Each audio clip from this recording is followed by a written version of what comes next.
합격, 어드미티드 써있는 거 딱 보고서 2번 점프를 했어요. 오, 지금 생각하니까 울컥하네요. 살면서 이렇게 심장이 빠르게 뛸 수 있나. 너무 기뻤고 정말 너무 좋았고요. 그래서 바로 엄마한테 전화를 걸어가지고 많이 울었던 그런 기억이 납니다.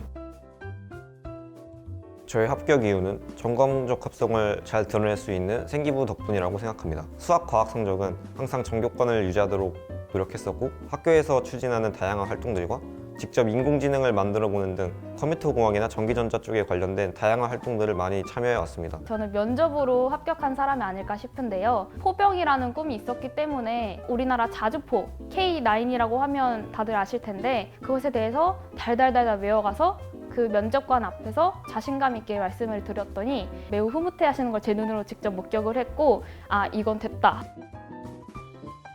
선생님이 일단 시키시는 모든 발표는 다 진행을 했고요. 예를 들어서 저랑 진로가 맞지 않는 과학 선생님이 이렇게 질문을 하셔도 어떻게든 제 진로에 맞춰가지고 전공 적합성을 되게 많이 보여줬던 것 같습니다. 선생님들이 세특을 써주신다면서 기회를 주시는 모든 활동들에 참가를 했었습니다. 만약 시험이 끝난 후라면 오답 노트나 틀렸던 문제를 변형해서 새로운 문제를 만들어 보기도 하고 나만의 풀이법을 새롭게 만들어서 제출하기도 했습니다.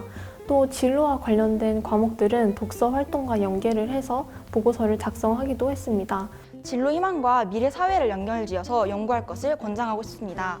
미래의 기술이나 미래 사회에서 요구하는 역량 등을 자신의 진로 희망과 함께 엮어서 심화학습을 진행한다면 미래 사회에서 요구하는 그러한 인재상에 부합할 수 있고 또 대학에서 요구하는 혁신 인재, 융합 인재로서의 모습을 더 보여줄 수 있기 때문입니다. 저는 지역 하천 생태 프로젝트를 중심으로 동아리 활동을 진행했습니다. 그저 동아리 시간만 채우는 것이 아니라 실제 직접 하천에 나가서 기기를 사용하여 수질을 측정해 보기도 했고 관련 서적들을 찾아 읽어보기도 했습니다. 조원들과 함께 논의를 하는 과정에서 제가 알고 있던 지식의 폭을 더욱 확장시킬 수 있었고 면접 때도 동아리와 관련된 질문을 받게 되어서 잘 대답할 수 있었습니다. 저는 1학년 때 진로가 아직 정해져 있지 않다 보니까 영자신문부라는 다소 뜬금없는 동아리에 들어가게 됐어요. 이과면서 왜 영자신문부에 들어갔냐라는 소리를 굉장히 많이 들었는데 영자신문부에 있으면서도 과학 관련 기사를 쓰거나 아니면 제가 2학년 때 부장이 되어서 코로나 특집 페이지를 만들거나 하면서 충분히 제가 관심 있는 분야를 드러낼 수 있었어요. 마음에 안 드는 동아리에 들어간다고 하더라도 거기서 어떠한 내용을 이끌어내는가는 자신의 역량에 달려있다고 생각을 하고 3학년에는 정말 시간이 없잖아요. 그래서 에스크라고 해서 우리는 질문만 한다를 모토로 동아리를 만들었어요. 카톡방에 그냥 끊임없이 질문만 올리는 거예요.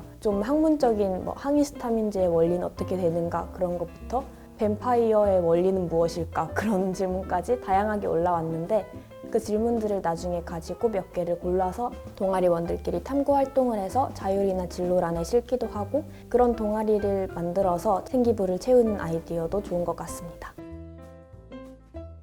독서는 고등학생으로서 배워야 할 어휘량이냐 개념뿐만 아니라 새로운 세계로 발돋움을 할 수 있는 그런 계기가 된다고 생각합니다. 학교 활동과 독서 활동 사이에 연계점을 찾아내는 게 굉장히 중요하다고 생각합니다. 제가 2학년 때 프로그래머 수학으로 생각하라라는 책을 읽은 적이 있는데요. 수학에 대한 전반적인 내용과 그리고 마지막에는 인공지능과 관련된 수학을 다루고 있었습니다. 이 책으로 인해 저는 되게 수학에 더 가까워질 수 있었고 또 다양한 정보도 학습할 수 있었어요. 그리고 나서 이 인공지능과 관련된 수학 내용 부분을 발췌하고 보고서를 쓰고 또 다른 활동과 연계할 수 있었습니다. 그 활동을 통해서 저는 더 많은 것을 배울 수 있었고 또 생기부에도 그런 걸 많이 녹여낼 수 있었어요. 1학년 때 국어 시간에 인간 폐하 복제 기술과 관련된 토론을 하였는데 그 계기로 유전자 가해 기술에 관심을 가지게 되었습니다. 2학년 때에는 유전자 가해 기술 중에서도 크리스퍼 유전자 가해 기술과 관련된 책을 3권 이상 읽었고 3학년 때는 이 기술이 가지고 올 수 있는 문제점에 대한 독서를 하였습니다. 이처럼 한 가지 주제를 가지고 발전하는 독서 활동을 진행하려고 노력하였습니다. 진로 설정이 중요한 이유는 아무래도 목표의식을 갖기 때문이 아닐까요? 목표를 이루기 위해선 꾸준히 노력하게 되고 저도 고등학교 3년 동안 꾸준히 노력한 결과 컴퓨터 공학과 관련되어 있는 생기부 내용을 많이 채울 수 있었어요. 저는 중3 겨울방학 때 유튜브로 여러 과학 채널들, 예를 들면 크루크게작트나 쓰리블루 원브라운, 과학쿠키 같은 채널들을 보면서 수학, 과학 분야에 대한 흥미와 관심을 길렀거든요.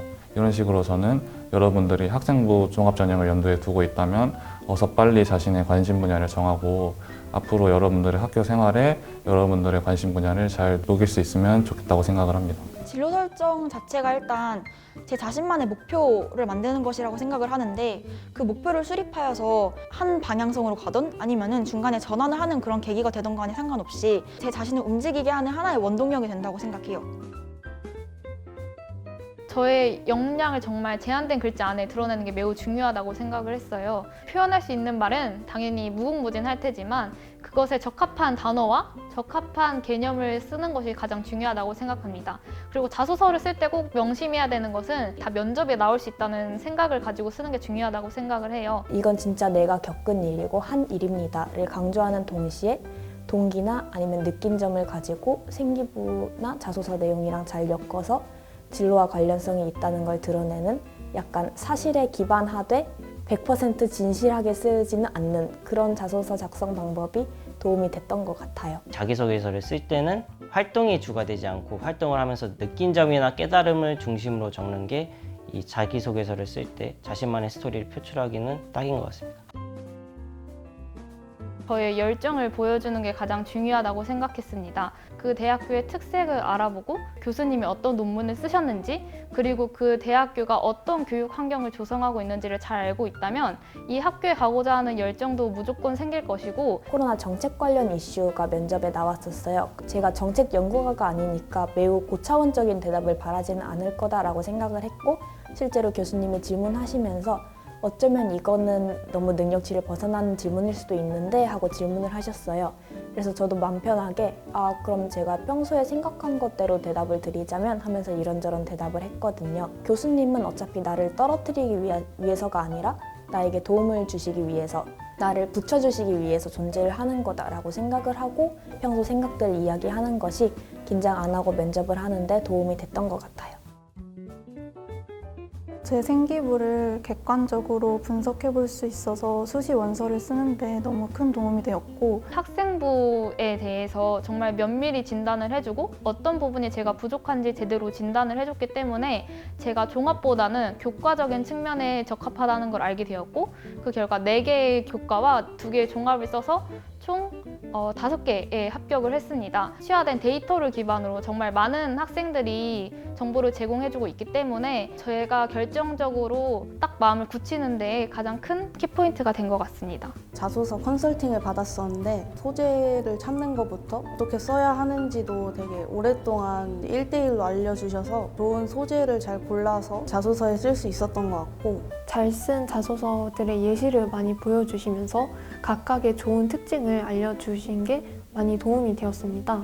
또 항목별로 소재를 좀 더 쉽게 정할 수 있게 활동의 동기나 학습 과정, 나의 변화된 모습, 또 느낀 점 등을 체계적으로 정리할 수 있게 양식도 제공해 주셔서 좋았습니다. 대입진단 컨설팅을 받기 전에는 제 성적으로 어디를 갈 수 있는지도 몰랐고 또 뭐가 더 필요한지는 잘 몰랐었는데 컨설팅을 하면서 제 성적으로는 어느 대학에 갈 수 있고 좀 더 노력하면 어디에도 갈 수 있다 이렇게 말씀해 주셔서 동기부여도 됐고 생기부에서도 부족한 점이나 보완해야 할 점 이런 걸 잘 알려주셔서 대입하는데 많이 도움이 되는 것 같아요. 처음 고등학교에 입학했을 때 성적 외에 생기부를 어떻게 채워야 하는지, 무슨 책을 읽어야 하는지, 학기 말에 과세특은 어떻게 써야 하는지 등 감이 안 잡히는 게 정말 한두 가지가 아니었는데 학생부 코칭을 통해 그 방향을 잡을 수 있었어요. 특히 독서활동에서 진로와 관련된 책을 많이 추천해 주셨고 동아리 활동에서도 자율동아리에 대한 조언을 많이 해주셔서 큰 도움이 되었어요. 제노스 수업을 받기 전에는 제가 어떤 학과를 갈지 갈피를 잘 못 잡고 있었는데 제노스 선생님께서 제 생기부를 보시더니 이건 정치외교학과로 가는 게 맞다. 제 적성에 맞는 학과를 추천해 주셔서 발표 수업이나 토론 수업을 굉장히 적극적으로 참여해서 세특에 많이 표현을 했던 것 같습니다. 저는 2개를 함께 가져가야 한다고 생각합니다. 내신을 준비하면서 자연스럽게 형성된 공부법을 수능 공부할 때에도 사용할 수 있기 때문입니다.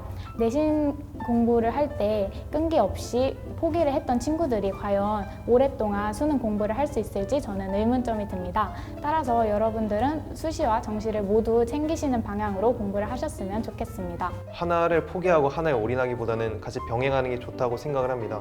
자신이 수능 공부에 올인한다고 해서 내신을 포기하기보다는 내신 공부를 기반으로 수능 공부하는 것도 하나의 좋은 방법이라고 생각을 하고, 그리고 혹시라도 모를 수능을 망쳤거나 그런 상황을 대비하기 위한 하나의 보험이라고 생각하시고 내신을 끝까지 챙겨주셨으면 좋겠습니다. 저는 정말 최선을 온 걸 너무 다행으로 여깁니다. 제가 12살 때 처음 왔었는데 그 전까지는 영어에 대해서 정말 까막눈이었고 최선에서도 가장 낮은 레벨이었는데 제가 메이저 브레인 반까지 올라가고 내신도 무조건 1, 2등급을 받고 그렇게 만들어준 게 최선이 아닌가. 영어를 어떻게 실력을 키웠는지 모른다는 그런 부분이 최선의 대단함이 아닐까 싶습니다. 나도 모르게 실력이 키워지는 커리큘럼에. 내신을 관리할 때 큰 도움을 받았습니다.